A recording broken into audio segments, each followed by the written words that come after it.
Alam mo ba, kapag pinag-uusapan ng pagkain, kadalasan iniisip natin kung alin ang masarap, sulit o nakakabusog. Pero may mga pagkain pala na akala mo pangkaraniwan lang, yun pala, sobrang mahal na pala sa ibang lugar. May mga prutas na parang pangmeryenda lang pero umaabot ng libo ang presyo. May seafood na mukhang simpleng ulam pero tinitingala bilang luxury dish. At meron ding mga pagkain na akala mo pang araw-araw lang pero may version pala na pang milyonaryo ang halaga. Nakakagulat isipin na ang ilan sa mga ito, baka natikman mo na pero hindi mo alam na kabilang pala sila sa pinakamahal na pagkain sa mundo. Sa video na ito, aalamin natin ang top 15 pagkain na hindi mo aakalaing sobrang mahal pala. Mga pagkain na simple lang sa paningin pero shocking ang presyo. Pero bago yan, huwag kalimutang mag-like, mag-comment at mag-subscribe para sa mas marami pang nakakagulat at interesting na content tulad nito. Handa ka na ba? Simulan na natin! Top 15. Yakitori, Japan. Ang yakitori ay isang sikat na Japanese street food na gawa sa grilled chicken skewers. Mukha lang itong simpleng inihaw na manok, pero sa high-end restaurant sa Japan, umaabot ito ng libo-libong piso kada stick. Ang sikreto?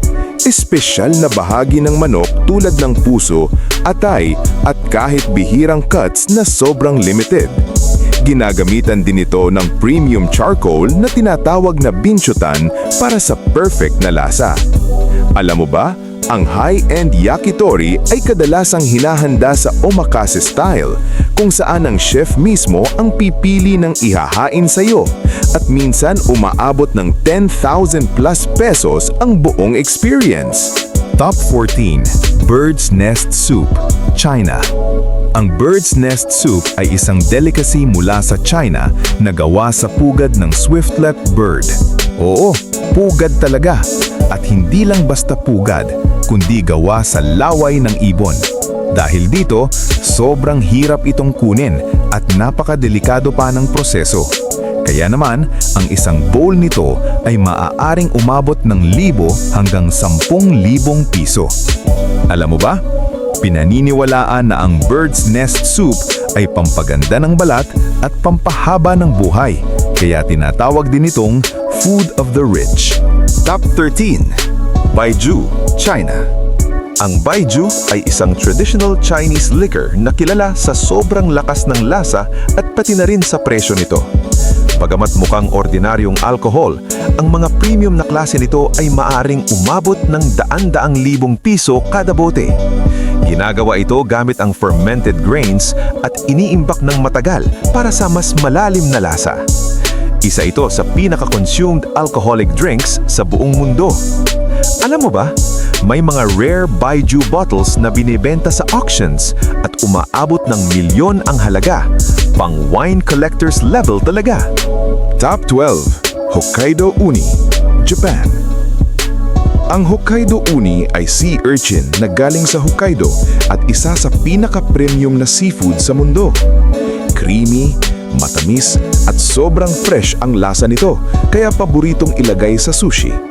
Pero dahil sensitive ito at mabilis masira, kailangan itong kainin agad pagkatapos makuha. Dahil dito, ang presyo nito ay umaabot ng libo-libong piso per serving. Alam mo ba, ang pinakamagandang uni ay natutunaw sa bibig at hindi dapat malansa, kaya sobrang taas ng standards nito sa Japan. Top 11. Alaskan King Crab, USA. Ang Alaskan King Crab ay isa sa pinakamahal na seafood na makikita sa Alaska. Kilala ito sa laki, lambot at sobrang tamis na laman. Pero hindi biro ang pagkuha nito.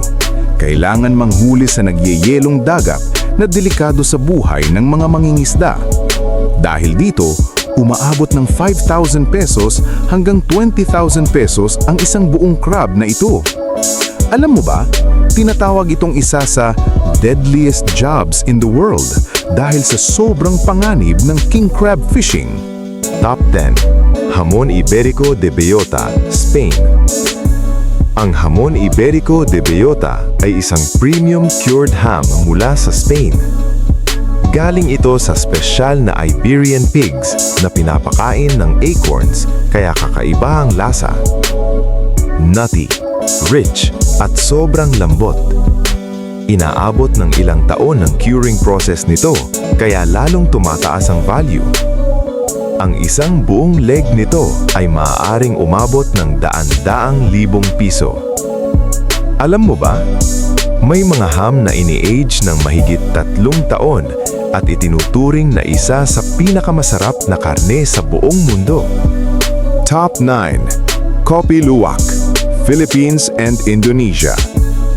Ang Kopi Luwak ay isang uri ng kape na dumadaan muna sa tiyan ng civet cat bago ito iproseso. Mukha lang itong ordinaryong kape, pero dahil sa kakaibang proseso nito, nagiging mas smooth at less bitter ang lasa. Makikita ito sa Philippines at Indonesia at itinuturing na isa sa pinakamahal na kape sa mundo. Umaabot ito ng 3,000 hanggang 10,000 pesos kada tasa, depende sa kalidad.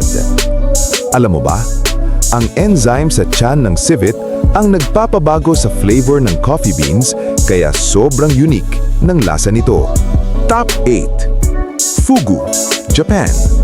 Ang fugu ay isang uri ng pufferfish na kilala sa sobrang delikado nitong lason. Isa itong delicacy sa Japan pero kailangan ay lisensyadong chef ang maghanda nito para siguradong ligtas kainin. Kapag mali ang paghiwa, maaaring ikamatay ito ng kumain. Dahil sa risk at skill na kailangan, umaabot ng libu-libong piso ang isang serving nito. Alam mo ba, mas nakakalason pa ang fugu kaysa cyanide at walang antidote kapag nalason ka. Top 7. White Truffle, Italy. Ang white truffle ay isang bihirang uri ng mushroom na matatagpuan sa ilalim ng lupa sa Italy. Hindi ito basta nakikita kaya kailangan pa ng specially trained dogs para mahanap ito.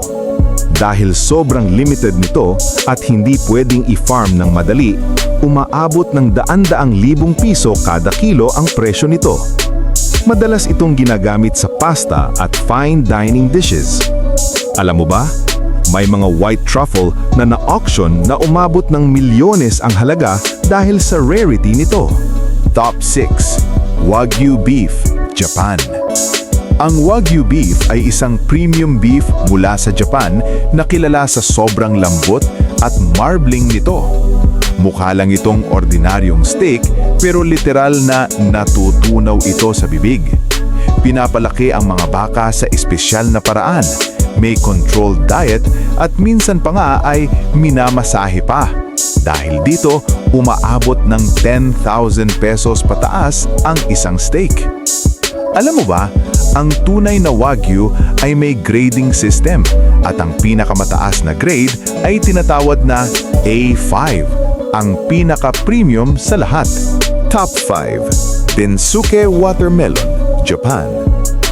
Ang Densuke Watermelon ay isang rare na pakwan mula sa Hokkaido na may kakaibang itim na balat.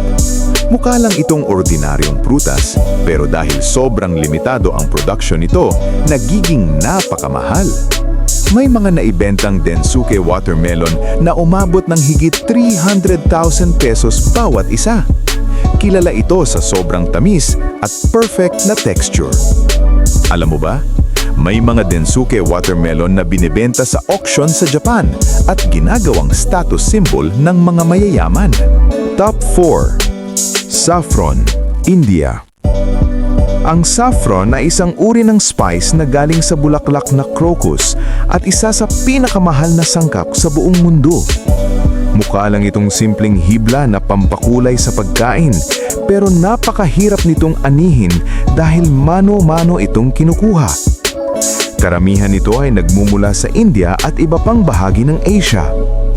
Dahil sa labor-intensive na proseso, maaaring umabot ito ng 500,000 pesos kada kilo. Alam mo ba? Kailangan ng humigit kumulang 75,000 na bulaklak para makagawa ng 1 kilo ng saffron, kaya ganun na lang ito kamahal. Top 3. Almas Caviar, Iran. Ang Almas Caviar ay isa sa pinaka-premium na pagkain sa mundo na gawa sa itlog ng bihirang albino sturgeon fish. Makikita ito sa Iran at kadalasang ibinebenta sa mamahaling lalagyan na gawa pa sa ginto. Dahil sobrang rare ng isdang pinanggagalingan nito, napakataas ng presyo nito sa market. Umaabot ito ng milyong-milyong piso kada kilo. Alam mo ba, ang salitang almas ay nangangahulugang diamond at ang presyo nito ay halos kapantay na rin ng tunay na diamante. Top 2. Miyazaki Mangoes, Japan. Ang Miyazaki Mangoes ay tinaguriang Egg of the Sun na nagmumula sa Miyazaki. Mukha lang itong ordinaryong mangga, pero kilala ito sa sobrang tamis, lambot at perpektong kulay. Mahigpit ang standard sa pagpapalaki nito. Kailangang perpekto ang hugis, timbang at kalidad. Dahil dito, may mga pares ng mangga na umaabot ng higit 200,000 pesos. Alam mo ba, ang bawat Miyazaki mango ay sinusukat pa ang sugar content, kaya siguradong premium ang lasa sa bawat kagat. Top 1. Bluefin Tuna, Japan. Ang bluefin tuna ay isa sa pinaka-pinahahalagahang isda sa mundo, lalo na sa Japan, kung saan ito ginagamit sa high-end sushi. Mukha lang itong ordinaryong tuna, pero ang pinakamagagandang kalidad nito ay binebenta sa auction sa napakataas na presyo. Dahil sa rarity at demand, umaabot ito ng daan-daang milyong piso para lang sa isang buong isda. Isa ito sa ultimate symbol ng luxury seafood. Alam mo ba?